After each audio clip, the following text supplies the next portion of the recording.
करने लगे। अभिमन्यु के पास हथियार नहीं थे, उन्हें संघर्ष किया, बार बार प्रयास किया युद्ध जीतने का, लेकिन एक के साथ जिसके पास हथियार न हो और उसके साथ युद्ध कर रहे हैं, ये तो बड़ा ही दुराचारी और कपट से यहाँ पर अभिमन्यु का वध कर दिया। अब अर्जुन चरणा के तू पास आपा दोनवा का काम निकल जासी, हाँ निकल जासी, ओ तन्ने नौकर मन मालिक मिल जासी रे, तन्ने नौकर मन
संवर जासी।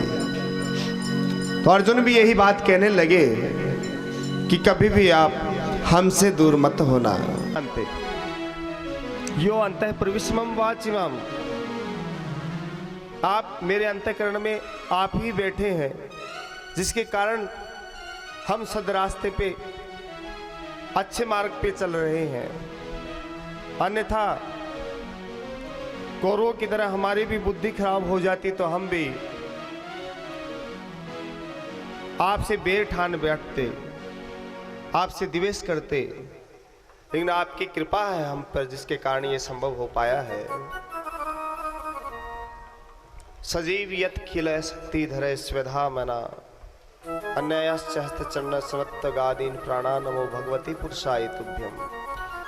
मैं बार बार आपके चरणों की वंदन की करता हूँ, आपको बार बार नमन करते हुए आपकी कृपा के प्रसाद का पात्र बनना चाहता हूँ। इस प्रकार कहते हुए कहने लगे, कायनवाद ब्रह्मा विष्णु महेश उसी रूप में दिखने लगे, सूर्य चंद्रमा अखिल ब्रह्मांड दिखने लगा। और इस रूप को अर्जुन सह नहीं पाए और कहने लगे कि आप पुनः अपने रूप में आइए। और उस रूप को दिखाते हुए कृष्ण ने एक बात और कही कि मैं ही महाकाल हूं। अर्जुन ने पूछा कि आप कौन हो इतने विशाल रूप में? तब कृष्ण ने कहा कि मैं महाकाल हूं, काल भी मेरे वशीभूत रहता है। और हम संसार के प्राणी काल के वशीभूत हैं। ये आकाश और धरती ये चक्की है और इसके बीच में हम पिस रहे हैं सब। ये काल रूपी जो बोझ है ये हमारे को हर समय काटता रहता है। हमारी उम्र घटती रहती है, हमारी सांसें कम होती रहती है, लेकिन हम समझते नहीं है इस बात को। और हम इस माया की प्रपंच में फंसे रहते हैं। ये मेरा है, ये मेरा है, ऐसा करते रहते हैं। एक दिन ऐसा आता है कि ये काल चक्र हमारे सारे जीवन को काट देता है और जब अंत समय आता है तो हमारे पास कुछ भी शेष नहीं रहता, कि हम धर्म भी नहीं कर पाते हैं और सही कर्म भी नहीं कर पाते हैं, माया के प्रपंच में फंसे रहते हैं। इसीलिए तो ये कथाओं का भगवान ने श्रीमद् भागवत महापुराण के व्यास के रूप में आकर रचना की। और भक्ति का सबको संदेश दिया। तो पांडव इस प्रकार से प्रार्थना कर रहे हैं कि प्रभु आप समस्त सृष्टि के हितकारी हैं और आपके भक्त हैं वो, और तुम्हारी अब आवश्यकता तुम्हारे पिताजी को है, इसलिए मैं तो वचन दे रखा है मैंने तो कि वो उनके पास नहीं जा सकती, लेकिन तुम जाओ और जाकर के अपने कुल की मर्यादा को मद्देनजर रखते हुए उनका हित हो ऐसी युक्ति करो। हिडंबा की ये बात सुनकर घटोत्कच कहने लगा, मां मैं पांडव कुल में जन्मा हुआ हूं जो कि भगवान के भक्त हैं, इसलिए आपकी आज्ञा शिरोधार्य है। और वो इस प्रकार की बातें करते हुए मां के चरणारविंद बिंदु में वंदन करते हुए उनकी आज्ञा लेकर यहां पांडवों के पास आते हैं। अब जो ही घटोत्कच पांडवों के पास पहुंचते हैं, भीम अपने पुत्र को देखकर विहिल हो जाता है। कितने छोटे से को छोड़ के आया था, कितना बड़ा हो गया है, लेकिन मेरी विडंबना देखिए कि मैं इनकी सुध-बुध भी नहीं ले सका। हमारे खुद के ही ठिकाने नहीं रहे, हम अपनी पत्नी पुत्र की कहां रक्षा करें, और अपने पुत्र को अपने गले से लगा लिया और कहने लगी कि पुत्र कैसा है। और इस बात को सुनकर घटोत्कच कहने लगा कि आपका आशीर्वाद जिसके सर के ऊपर हो वो तो संपन्न ही रहेगा। जिस पुत्र के ऊपर माँ बाप का हाथ रहता हो, माता पिता जिसके सदैव रक्षा करने वाले होते हैं, उसका कुछ बिगड़ता है क्या?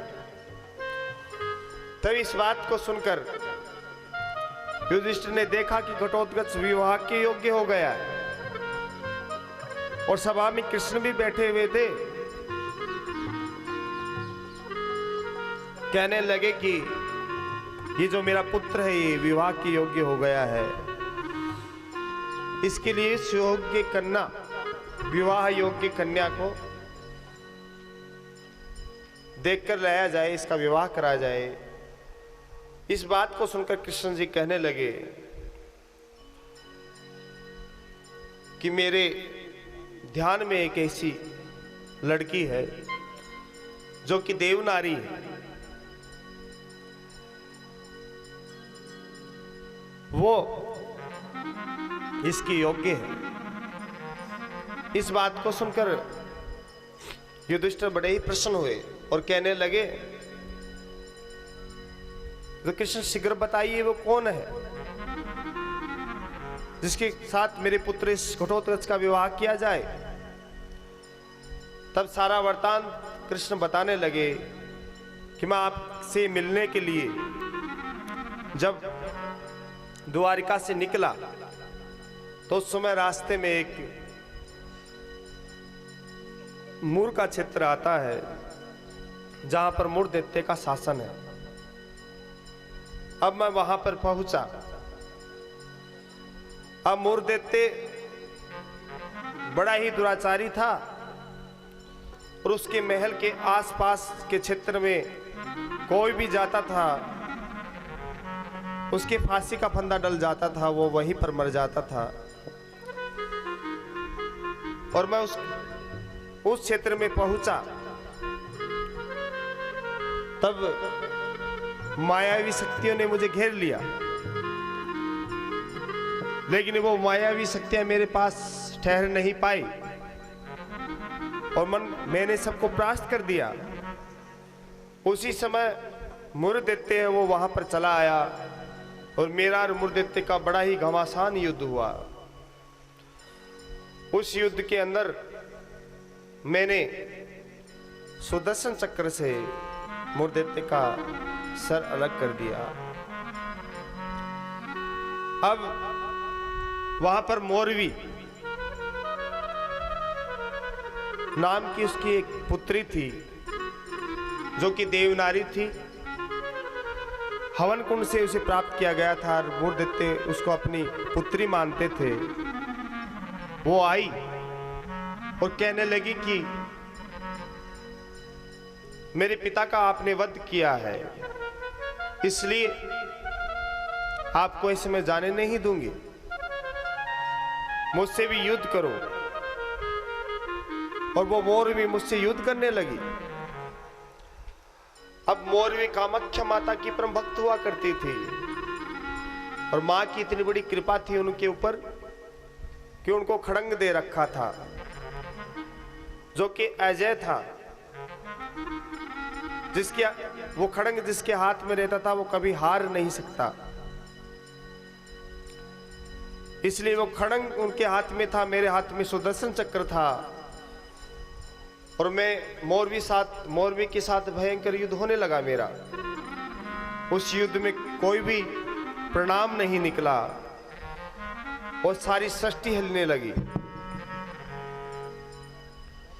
अब इस बात को देखकर मैंने सुदर्शन चक्र छोड़ने के मानस बनाया। उसी समय मां कामाख्या प्रकट हो गई। बोले मां कामाख्या देवी की। ये कामाख्या माता आज भी आसाम के अंदर इनका बड़ा ही मंदिर है, सिद्ध स्थली है मां की। उसी कामाख्या माता की यह बात चल रही है। तो कामाख्या मां प्रकट हो गई और मोरवी से कहने लगी कि जिसके साथ तुम युद्ध कर रही हो ये संसार के अजय योद्धा हैं, संसार में कोई भी इनको हराने वाला नहीं है, क्योंकि सारी सृष्टि इनके द्वारा बनाई गई है। इसलिए व्यर्थ का युद्ध समाप्त करो। और कामाख्या माता ने कृष्ण से प्रार्थना करी कि प्रभु आप भी युद्ध समाप्त कीजिए। ये मोरवी ये मेरी परम भक्त है और जो इसके हाथ में जो खड़ंग है ये मेरा ही दिया हुआ है, इसलिए इस युद्ध में सृष्टि का विनाश हो सकता है। इस बात को सुनकर कृष्ण जी ने कहा कि मैं युद्ध रोकने के लिए तैयार हूं, लेकिन आप इस मोरवी से भी तो कहिए कि रण क्षेत्र से हटे, क्योंकि ये ललकारेगी तो मुझे युद्ध करना पड़ेगा। इस बात को सुनकर मोरवी ने वो खड़ंग पुनः तर्कस में डाल लिया।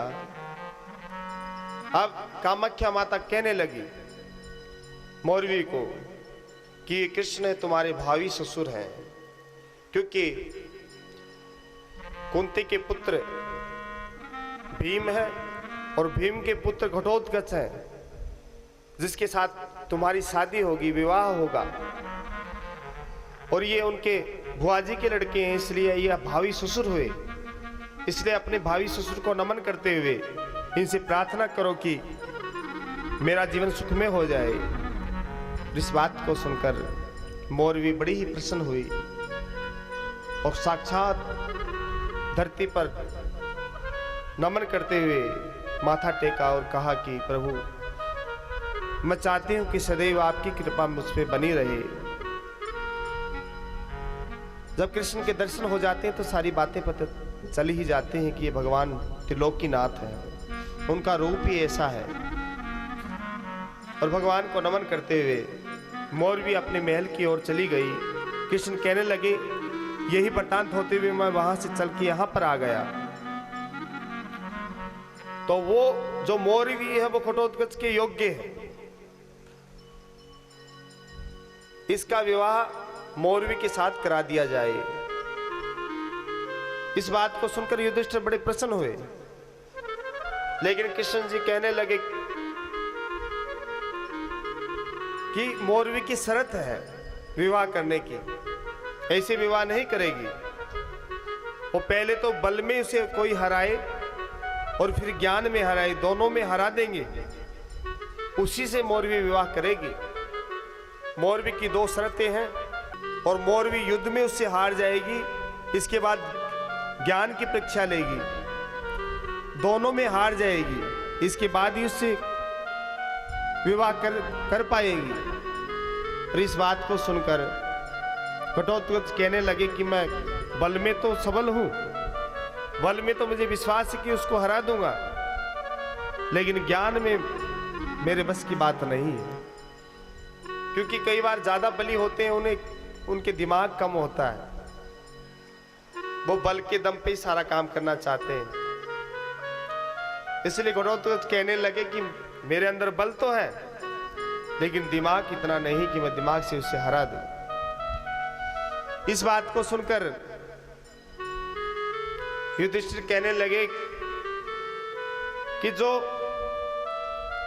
दूध हो वो तो सही है, लेकिन जिस दूध में विष मिला हुआ हो, जिस दूध के अंदर जहर हो, वो दूध किस काम का। तो युद्ध करने के बाद युद्ध